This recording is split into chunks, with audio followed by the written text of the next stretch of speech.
Hi, everyone. Happy Friday. Okay.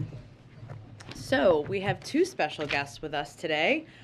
Joining us are Deputy National Security Advisors Ann Neuberger and Dilip Singh.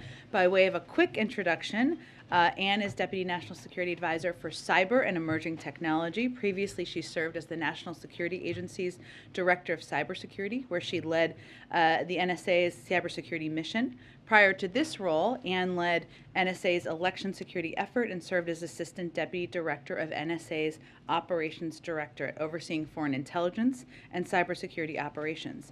Dilip is Deputy National Security Advisor for International Economics and Deputy Director of the National Economic Council. He coordinates the administration's policy-making process for a range of issues at the intersection of economic policy and national security. Previously, he was the Executive Vice President and head of the Markets Group at the New York Federal Reserve, where he led the implementation for most of the Fed's emergency facilities launched during the pandemic. He served as an acting assistant secretary for domestic finance at the Treasury Department during the Obama-Biden administration, as well as deputy assistant secretary for international affairs. They will each give brief remarks, and then we'll take some questions. Your introduction won't be as fancy the second time you come, but so I think Ann is starting, right? Okay, great. Thank you very much, Jen. Good afternoon. It's good to see you all. Over the last decade, Russia has used cyber as a major part of its military activity beyond its borders, including to undermine, coerce, and destabilize Ukraine. For that reason, and at the President's direction, we've been working to prepare for potential cyber attacks since November. We've been focused on doing so in three ways. First, we've continued our urgent work to shore up our cyber defenses at home. Second, we've boosted our efforts, providing support to Ukraine. And third, we've worked closely with partners and allies to defend against and disrupt malicious cyber activity. I'll expand on each of these three areas. First, we're shoring up our defenses at home. While there are currently no specific or credible cyber threats to the homeland, the U.S. government has been preparing for potential geopolitical contingencies since before Thanksgiving. The White House has coordinated extensive outreach by agencies with the private sector, specifically private sector owners and operators of critical infrastructure. In that outreach, departments and agencies have gone to unprecedented and extraordinary lengths to share sensitive information, and most importantly, to outline specific steps companies can take to make their systems more secure. As one example of those specific steps, the Department of Energy shared technical indicators of techniques used by Russian cyber actors to conduct cyber attacks against Ukrainian electricity systems during prior crises in Ukraine. We're also using the authorities we have to require companies to put in place the cyber defenses needed. For example, TSA issued directives that require oil and gas pipelines to report cyber incidents, conduct vulnerability assessments, and exercise their incident response plans. TSA is now working to expand that to both the aviation and railroad sectors. As many of you know, the government doesn't own or operate critical infrastructure that provides critical services to our citizens. For example, our water and power systems. I cannot stress this enough. We urge our private sector partners to exercise incident response plans and put in place the cybersecurity defenses like encryption and multi-factor authentication that make cyber attacks harder for even sophisticated cyber actors. Second, we continue to support Ukraine as it works to shore up its cyber defenses. The U.S. government believes that Russian cyber actors likely have targeted the Ukrainian government, including military and critical infrastructure networks, to collect intelligence and pre-position to conduct disruptive cyber activities. These disruptive cyber operations could be leveraged if Russia takes further military action against Ukraine. We've seen troubling signs of malicious cyber activity this month.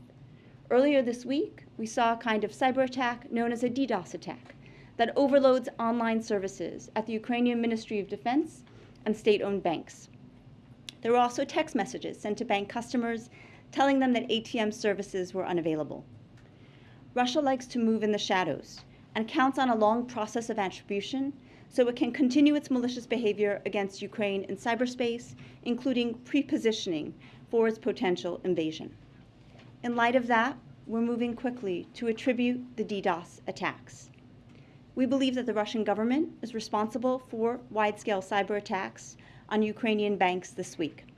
We have technical information that links the Russian Main Intelligence Directorate, or GRU, as known GRU infrastructure was seen transmitting high volumes of communication to Ukraine-based IP addresses and domains. We've shared the underlying intelligence with Ukraine and with our European partners.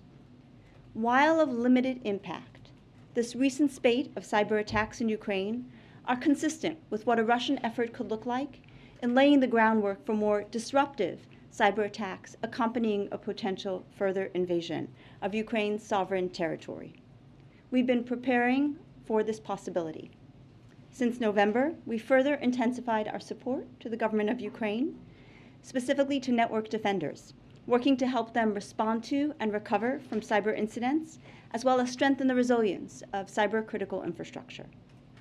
Finally, we're cooperating with allies and partners to disrupt and respond to malicious cyber activity. That includes work to share intelligence regarding malicious cyber techniques and ensure the global community is ready to rapidly call out malicious cyber activity as appropriate. Members of the administration have met with leaders across the region to discuss cyber resilience, deterrence of cyber attacks, and to ensure we're prepared to address any cyber contingencies. We've met with our Polish and Baltic counterparts, our NATO allies, and our European partners, including France and Germany. The global community must be prepared to shine a light on malicious cyber activity and hold actors accountable for any and all disruptive or destructive cyber activity. And as the President said earlier this week, if Russia attacks the United States or our allies through asymmetric activities like disruptive cyber attacks against our companies or critical infrastructure, we are prepared to respond. Thank you.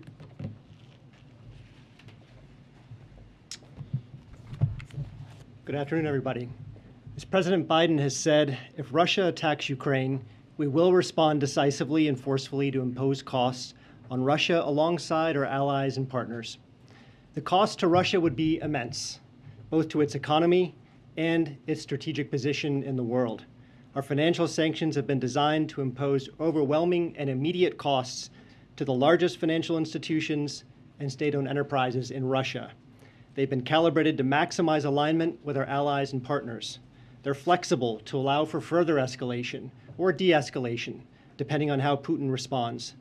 And they're responsible to avoid targeting the Russian people and to limit unwanted spillovers to the US and global economy.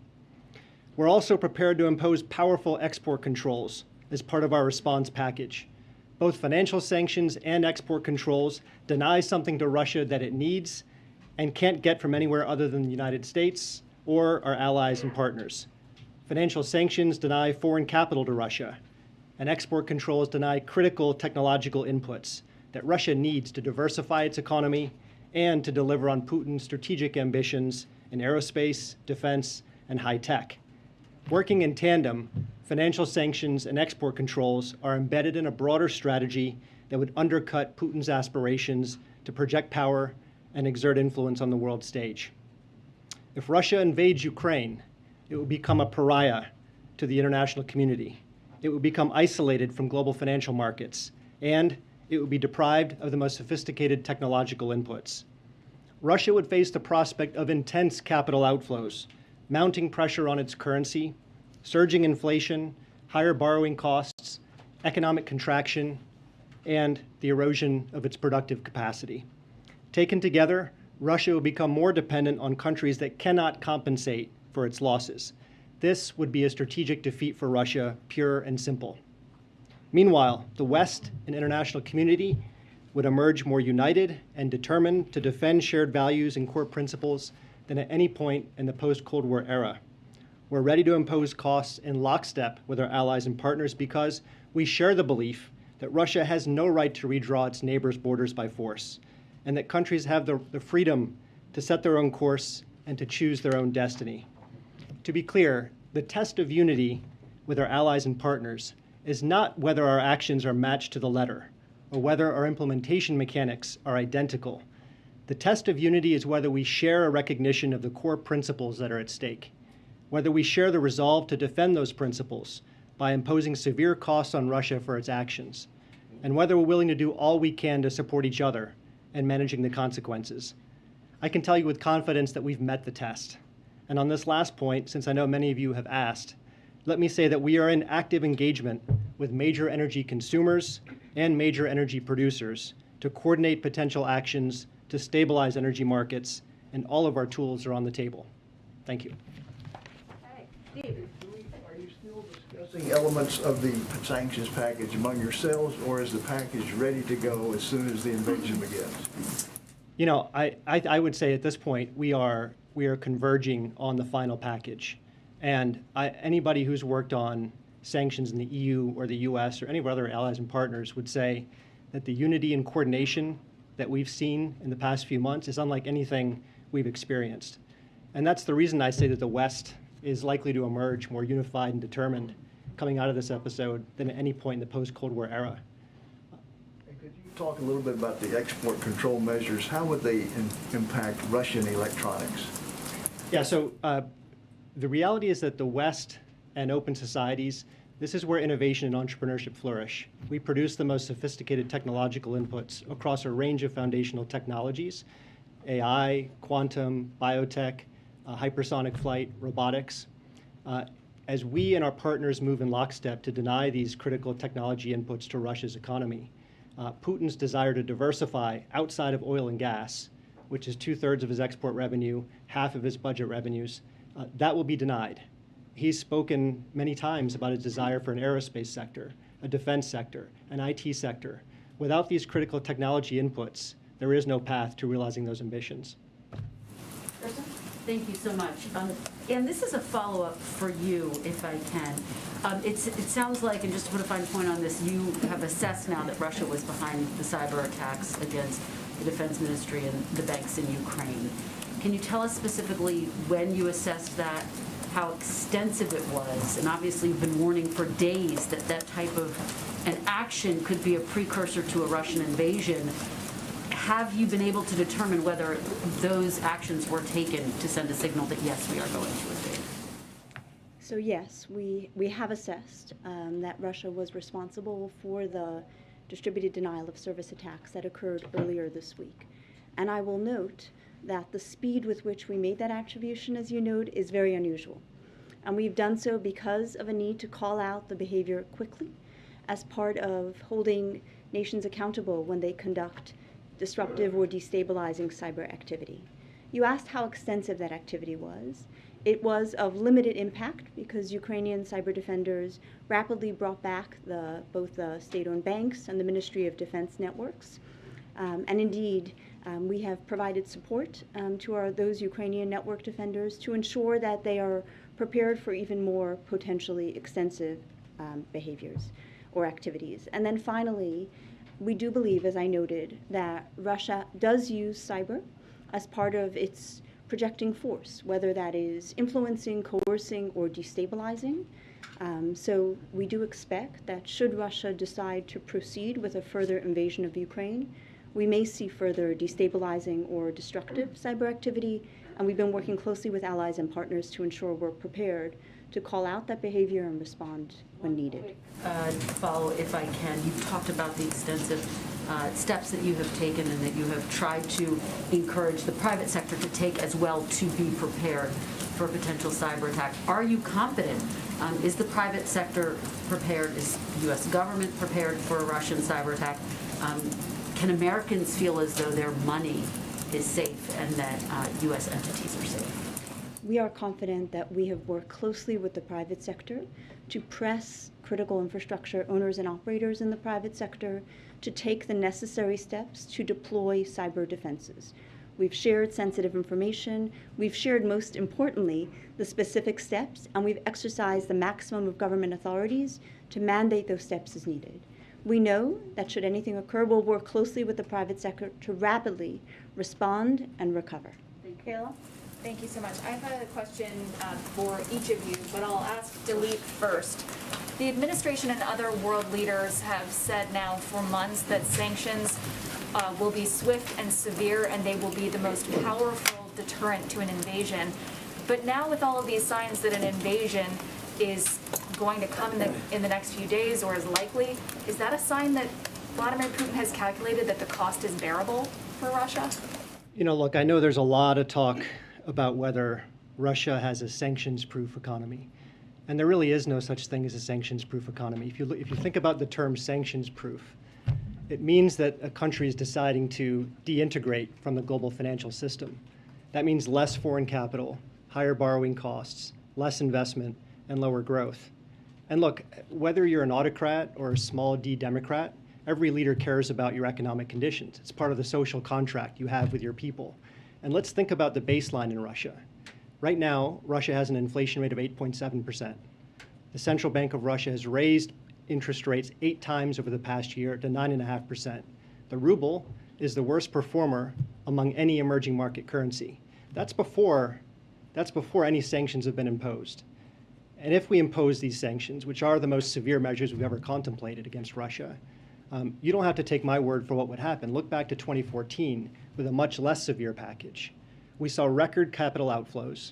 We saw a weakening of the ruble by up to 50%. We saw Russia spend 25% of its foreign reserves in a futile attempt to defend the ruble.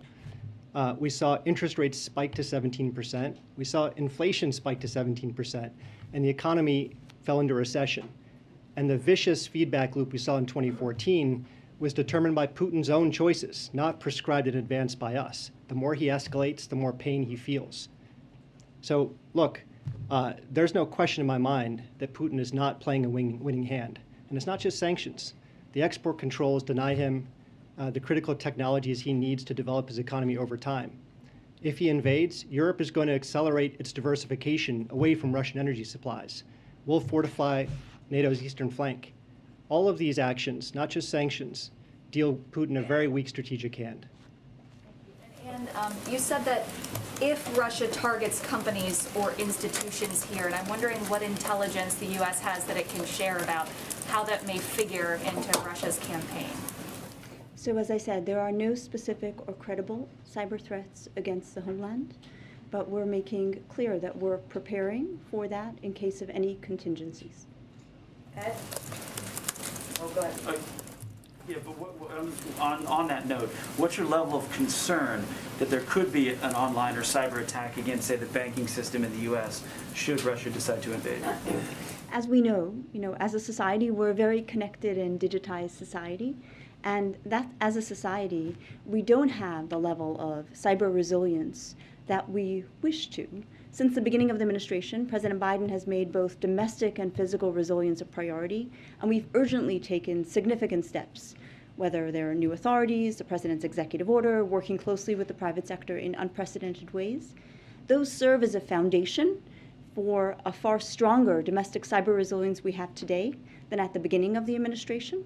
But on the other hand, one should always prepare for any contingencies, and we've been doing so, sharing sensitive information, encouraging private sector owners and operators to do the work they need to do, to lock their digital doors, and essentially do the equivalent of putting on an alarm so one can rapidly identify if there is an intruder and quickly contain and respond. Have you already seen that probing from Russia? We consistently see probing activity. I think the Department of Defense talks about the millions of probes it receives consistently from criminal and nation-state attackers. We see that regularly. The key is to have the resilience to be able to detect and rapidly recover from any destructive or destabilizing activity. Bill? Usually those sanctions affect the ordinary people. We've seen them in Africa and in other countries.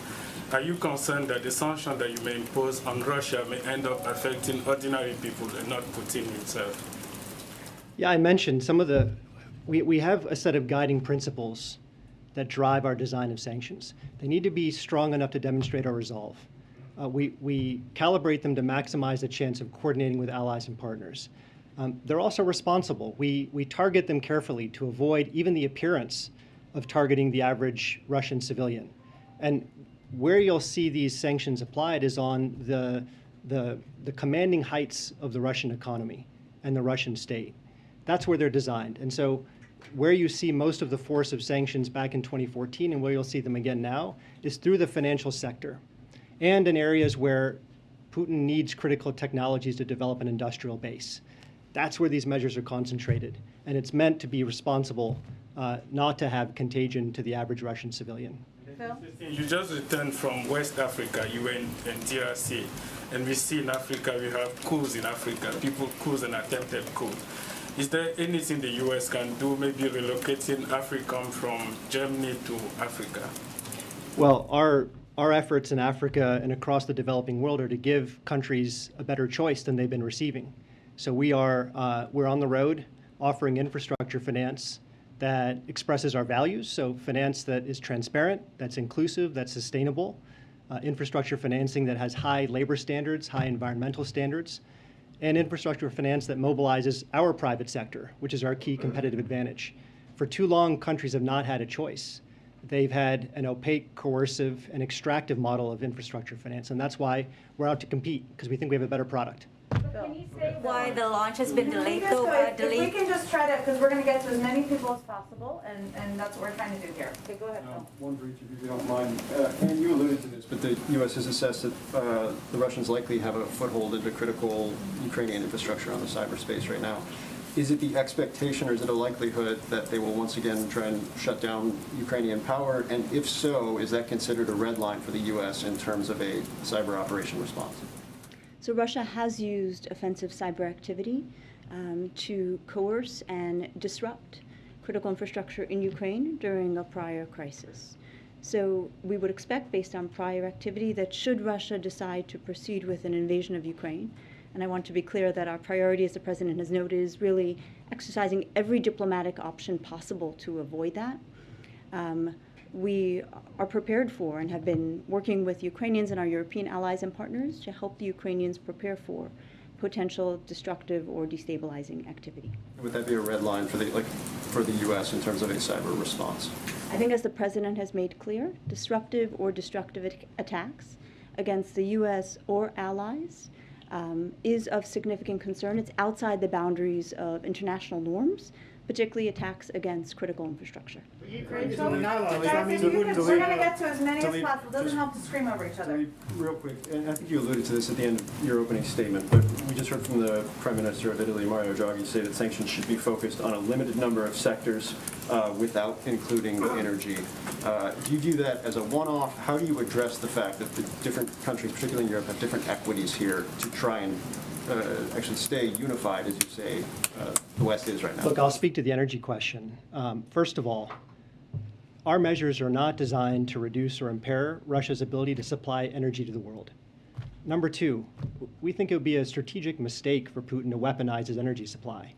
2/3 of Russia's exports and half of its budget revenues come from oil and gas. And if Putin were to weaponize his energy supply, it would only accelerate the diversification of the world away from Russian energy consumption. Number three, we're prepared for anything. So if Russia decides to weaponize its energy supply, we're ready. We've been taking steps, as I mentioned in my statement, to coordinate with major energy consumers, major energy producers, to ensure that we have steady energy supplies and we have stable energy markets.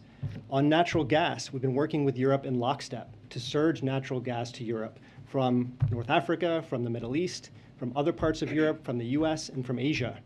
And we've succeeded in largely compensating for any shortfall that could unfold if gas that flows through Ukraine is cut. But the last point I'll make, it's maybe the most fundamental one. Policy involves trade-offs, and the President said this week, he's not going to pretend that this is all painless. But think of the counterfactual. Think if Russia's aggression in the heart of Europe went unchecked, possibly the largest land invasion in the post-Cold War era. Think of the uncertainties that would cause. Think of the chilling effect that would cause across the European continent. Think of the questions that would be asked about which other countries could be bullied by an autocrat looking to exert a sphere of influence. Those are costs we're not willing to tolerate. Rachel? Just a quick follow-up to some of the intelligence that you mentioned. I know you said right now the administration is confident that there is no threat level to the United States, but how quickly do you expect that to change if there is an invasion and if and when sanctions are imposed? I won't get into the hypotheticals. What I will say is that we've focused on maximum preparedness across government systems, across private sector, critical infrastructure, both in the United States, and working closely with our allies and partners. Thank you. And can you talk about what companies in the private sector are the most vulnerable? Obviously, you've talked about banking, you've talked a little bit about the water systems, but what other ones do you consider to be most at risk right now? And then I have a question for Toby too.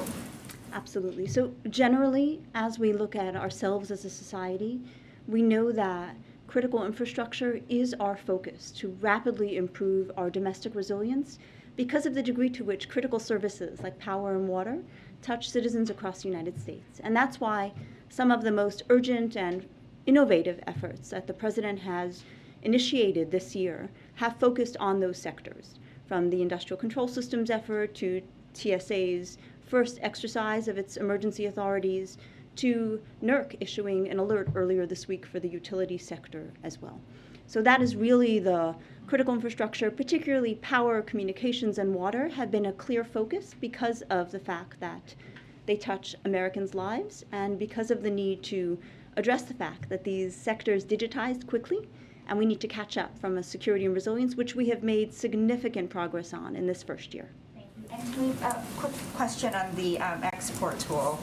What technologies and products can the U.S. and allies withhold from Putin that he can't get elsewhere, for example, from China? We think we have an asymmetric advantage when it comes to the foundational technologies of our time. So think of AI, semiconductors, quantum, robotics, hypersonic flight. These are products that, in almost every case, are designed and produced in the West and in open societies. We define the productive frontier. So there really is no ability for Russia to replace or compensate for the denial of these inputs from anywhere else, including China. Patsy? Yeah, actually, just to follow up on the China question, I mean, as we're dealing with the threats of Russia, we know that you've also been doing these tours to Africa and South America in terms of promoting the Build Back Better world to counter the Belt and Road Initiative. Can you share a little bit the level of interest to this program from the countries that you visited, and why has there been a holdup? Because the promise was that it will be launched early this year.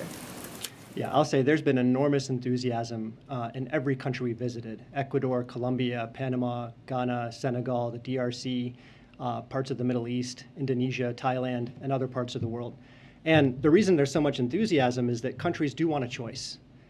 For a long time, China has been the only game in town for many of these countries. And in many cases, they have buyer's regret. The loans that have been made to these countries have often been very opaque. They have non-disclosure agreements. They have termination clauses. They have confiscatory collateral arrangements. They're extractive in many cases. In the DRC, for example, this is a country that's rich in minerals, over $20 trillion in critical minerals, but they've not seen the schools, the roads, the hospitals, the bridges they were promised. And so we're offering a different way with, as I say, high standards for transparency, inclusivity, development impact, local development impact, and very, very strong attention to the labor market impacts and environmental standards.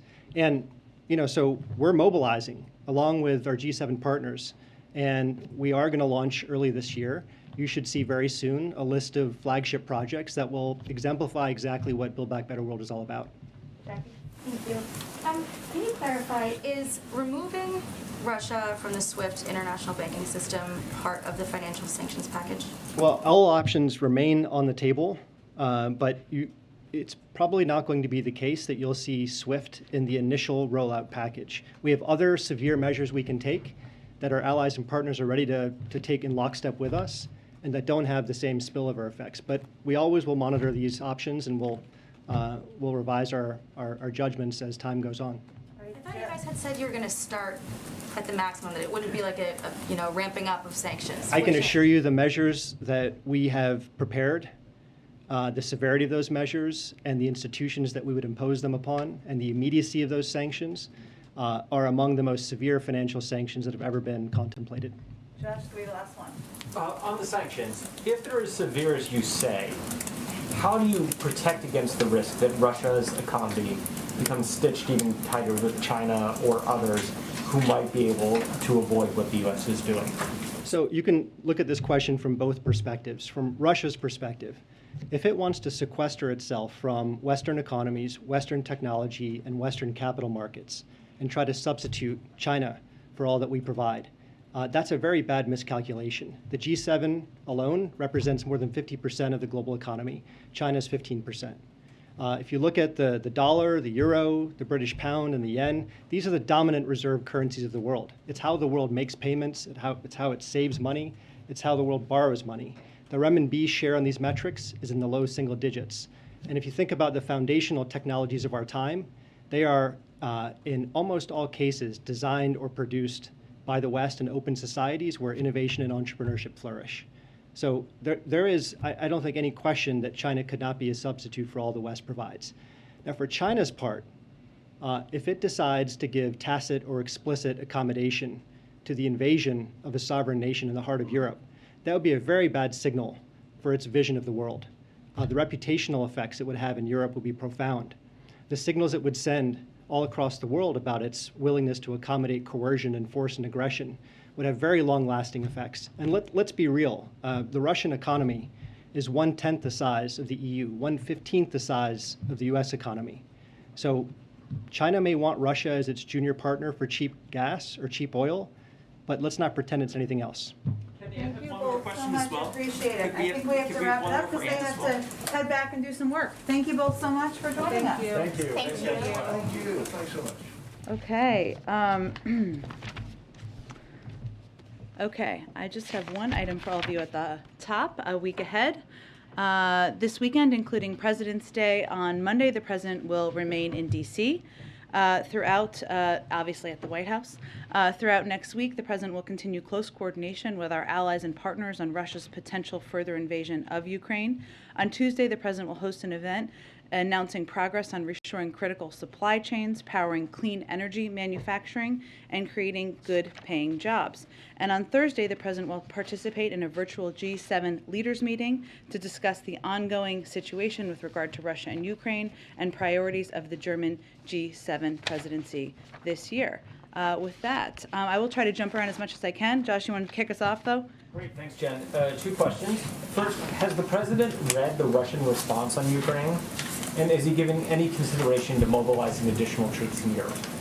Well, on the first part, I know that, as you all know, our Secretary of State has accepted the invitation to have a meeting with Foreign Minister Lavrov, or engage with him next Wednesday. And certainly we are continuing to review. In terms of the President's status or process there, I don't have anything to update you on. We have always said from the beginning that we are open to sending more troops should that be needed, but I don't have any update on that front. I would point you to the Department of Defense. And then secondly, real quick, separatists in Ukraine are evacuating civilians to Russia. Secretary Blinken warned about this as a type of false flag operation. Now that you're seeing these operations, does that mean a further invasion is forthcoming, if not inevitable? Well, I would first say that we continue to believe, as you heard our Secretary of State say yesterday, that Russia is positioned to attack Ukraine in the coming days. And that remains the case. Just what the Secretary said yesterday, obviously the President will be speaking shortly to all of you. At the same time, the door to diplomacy remains open, and it will continue to remain open. And again, as is evidenced by the fact that our Secretary of State is planning to engage with the foreign minister. But in terms of these reports, yes, it is a good example of what we're seeing, or what we have long anticipated, or long predicted for all of you, that the Russians would take part in pretexts or steps that would lay a predicate for either war or to create confusion or spread misinformation on the ground about what's actually happening on the ground. I think it's important to remember that we would consider Eastern Ukraine, that the war began in Eastern Ukraine back in 2014. We're not waiting. It's already began back in 2014. There have been Russian separatists there. There have been efforts to spread misinformation and to create these pretexts for some time now. But certainly we continue to watch closely. Go ahead. Is it wise for President Zelensky to leave Ukraine to attend the Munich conference? That is a decision for him to make, but regardless of what decision he makes, he will find a strong partner in the United States. And what does the president want to hear from the transatlantic? I think the call's going on right now. What is he going to talk about? Sanctions? What are they going to talk about? I think you have all seen the president engage quite a bit, extensively, I should say. A collaborative approach means trying to prevent impacts on the energy markets if there is a shortage as a result of an invasion. There are lots of ways to achieve that, and that was certainly part of the discussion, but I don't have any more details beyond what was in the readout. I would also note that in the readout, they also conveyed that a big part of their discussion was also related to Yemen, also related to Iran, so there are a range of topics that were discussed. And just to clarify, is this the beginning of that discussion about a potential collaborative approach, midway through, close to a final agreement? We expect certainly our conversations with the Saudis will be ongoing, and the effort will be focused on ensuring that we're in full coordination to handle any energy market pressures that could arise. Go ahead. Thank you, Jen. We heard from President Biden yesterday. He had not yet read the written response from the Russians. Assuming that he has now, has that changed his assessment at all about the possibility of diplomacy? I think Josh asked a similar question, but I would just say I don't have an update on the internal discussions about the Russian response, other than to convey that, as our Secretary of State noted yesterday, he has accepted the offer to, or he will be engaging, I should say, with his counterpart, his Russian counterpart, on Wednesday, unless, of course, they invade. And there will continue to be a range of diplomatic discussions. I think the Secretary of State was also very clear yesterday about the fact that we believe that Russia is positioned to attack Ukraine. They, of course, could change their mind, or they could decide not to, and we are going to keep the door to diplomacy open, as we should. But again, there's no new assessment beyond what the Secretary of State said yesterday, which was quite forward-leaning, as I think you would all agree. Go ahead. Thanks, Jen. Has the U.S. in any way conveyed to Ukraine that it should not respond to the provocations by Russia? We're obviously seeing the increased shelling that's happening right now. And they have not, I think, as you have seen. I think we have been speaking vocally and privately, of course, about our expectation of these types of provocations and what their intended purpose is. I mean, whether their intended purpose is to create confusion, whether it is to create irritation, whether it is to prompt a response, obviously that would not be a positive step at this point in time. So you have conveyed that privately to the We have conveyed that certainly in a range of ways. Okay, and let me just, if I could, go back to the meeting between the Secretary of State and Lavrov that may happen next week. What gives the administration hope that there's still a path for diplomacy when the president has said that an invasion is all but certain to happen in the next few days? Well, we hope we're wrong. We hope that if Russia doesn't invade, they won't invade until Lavrov meets with Secretary Blinken? Again, Kristen, I think as we've said in the past, I mean, it's not just about what is said. They've said that publicly. It's about what they do. And so we continue to believe that they are positioned to invade Ukraine. If they decide not to, that is certainly a positive step. And we have a responsibility to the global community, to Ukrainians, to leave the door to diplomacy open. If I could try one more time on Zelensky, we do have reporting that a number of administration officials are concerned about him leaving at this critical moment. Obviously, he's also scheduled to meet with the vice president. Has anyone in this administration conveyed directly to Zelensky that there are concerns about him leaving right now? I'm just not going to detail any private diplomatic conversations, but again, I'd reiterate, it's a decision that is up to him to make. Is what we convey privately as well, and regardless of what decision he makes, he will remain. He will have the support of the United States. Go ahead. On the Blinken-Lavrov meeting, does the administration see this as a precursor to some kind of leaders' summit, or perhaps a phone call between the president and Putin, or a face-to-face meeting? Well, I think where we are right now is that we're unclear. We're ready to engage in diplomacy, but it's unclear if the Russians are going to sit down in good faith. And of course, if while we are doing everything we can to prevent war, and including having the Secretary of State willing to engage further with his Russian counterpart. I don't think we can get ahead of the process or ahead of where things stand, which is our continued belief that they are positioned to attack Ukraine. President Bolsonaro of Brazil met with Putin this week in Moscow. He expressed solidarity with Russia. I know the State Department put something out, but did the president feel betrayed by President Bolsonaro's comments, and does this affect U.S.-Brazilian relations at all? I've not discussed his comments with the president, but what I would say is that the vast majority of the global community is united in their view, shared view, that invading another country, attempting to take some of their land, terrorizing their people, is certainly not aligned with global values. And so I think Brazil may be on the other side of where the majority of the global community stands. Go ahead. There's a report in Foreign Policy magazine that Russia intends to target Ukrainian politicians and dissidents for assassination or arrest. Are you aware of any plans to provide security for President Zelensky or others? I've seen those reports. We've seen those reports, and I can't, of course, speak to intelligence matters or hypotheticals. We would be very concerned about any actions that would target political critics or vulnerable populations, as I think is what that report is conveying, if I'm correct, such as religious and ethnic minorities or LGBTQ persons. We have in the past seen Russia try to force acquiescence through intimidation and repression. But given it's hypothetical and I can't speak to it further, I can't give you any prediction of security assistance. I want to ask you a question about gas prices specifically. Can you explain, if there is any, the reticence to embrace the calls for the gas tax holiday? Well, we've said every option is on the table, including that, but a decision has not been made. Is there any reticence here to do that? I don't know if that's called reticence. It's just that a decision hasn't been made in a process yet. Go ahead. Thanks, Jen. Just a quick follow-up on the Russian response. Has the president reviewed it yet?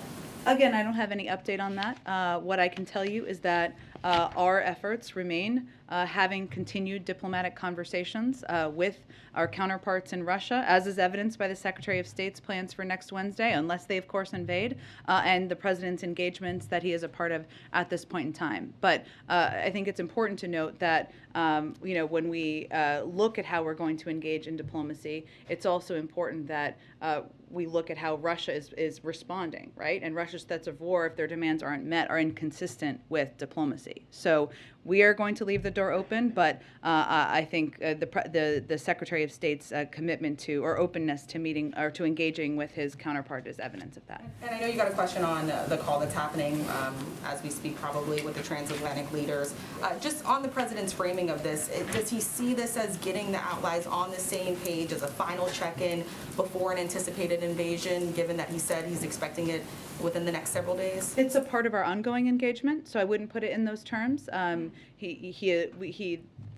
We are united. We are with our allies. I think you will hear him convey that when he speaks to all of you shortly. But it is also important to stay in close touch. I wouldn't say this is the last time he's going to talk with them or talk with these counterparts in the coming days at all. He's been talking with his counterparts nearly every single day. But with the point we're at right now is, of course, over the last few days, we've seen reports of rapid uptick of violations of the ceasefire agreement, including the shelling of a Ukrainian kindergarten yesterday. More and more disinformation is being pushed out to the public. We know this is consistent with the playbook for invasion, and we believe they are positioned to attack. So, of course, it's an important moment to have a conversation with his counterparts, but I would expect those to be ongoing.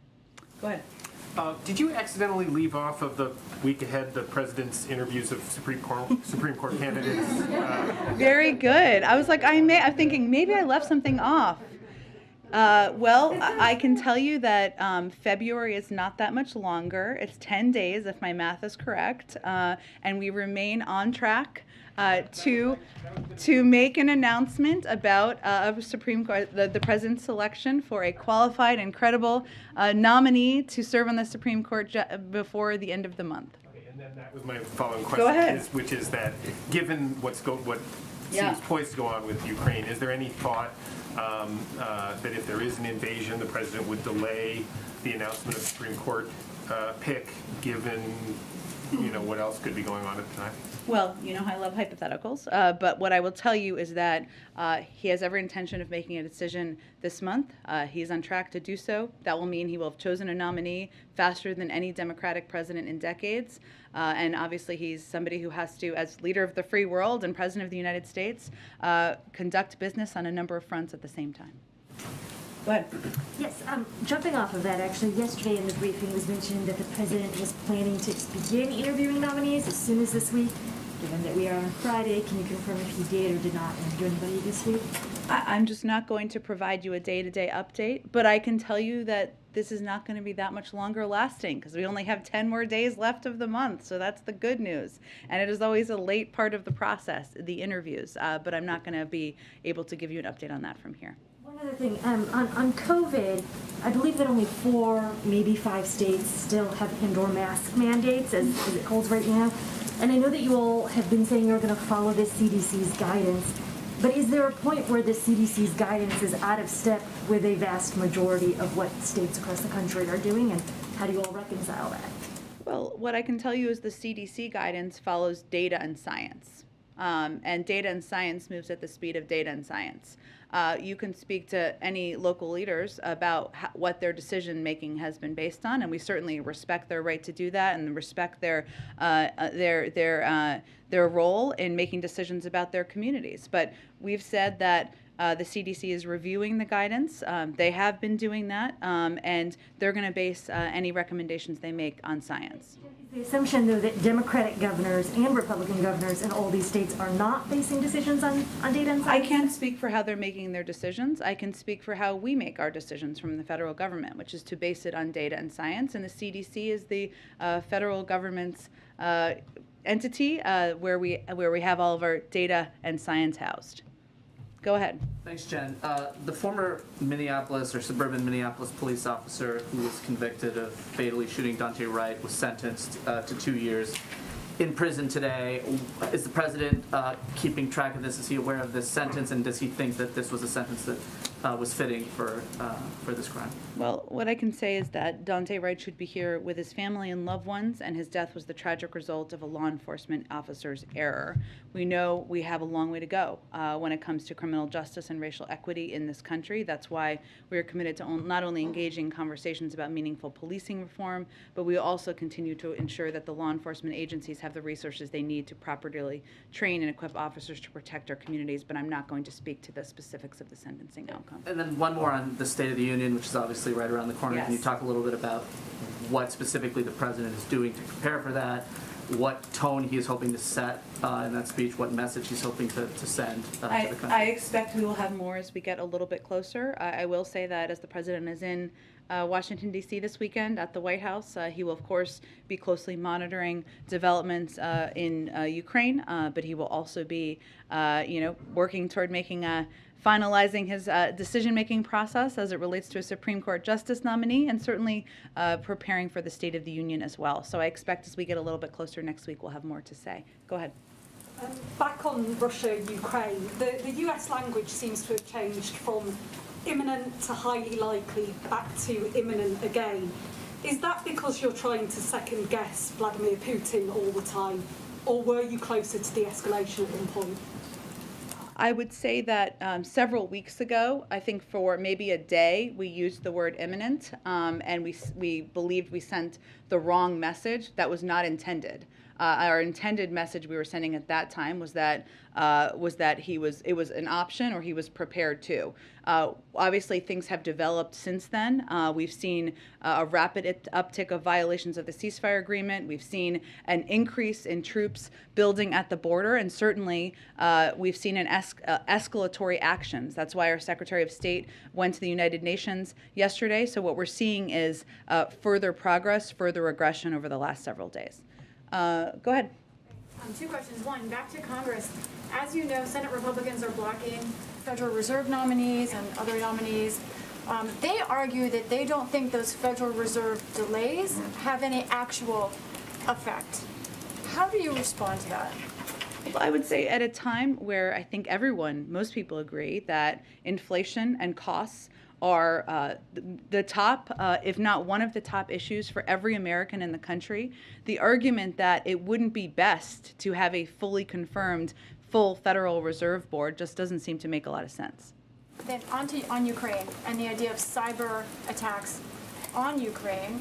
Can you speak to the idea of those attacks, the effect they could have on neighboring NATO countries like Poland, and whether that kind of effect could trigger Article 5 under NATO protections or not? Does a cyber attack affecting NATO countries include the kind of language we see in the NATO defense corporate deal? I think I'm just not going to get into a hypothetical on that front. Obviously, they have a range of capacities. We work in lockstep with our NATO partners, but I'm not going to get ahead of any intended actions. Go ahead, Jackie. Thanks, Jen. On the attempted murder of a Louisville mayoral candidate, the man who was charged with this was released on bail a couple days after this happened with the assistance of a bail fund group. Knowing that the vice president has in the past supported bail fund groups, what's the White House reaction to this case, and should there be restrictions on which cases these bail fund groups can help, given this is an attempted murder? I would have to dig into this further, Jackie, and I'm happy to do that after the briefing. The sanctions we've learned don't include SWIFT. They don't target energy, so the impacts to other countries are mitigated. You guys have attributed this cyber attack to Russia, and you're warning that the prospect of war is, or peace rather, is pretty dim. So at what point do you break away from the strategy, say it's not working, and do something else, impose some of these sanctions now? Well, I think as we've talked about a little bit in here, our collective view from our national security team is that sanctions are meant to be a deterrent.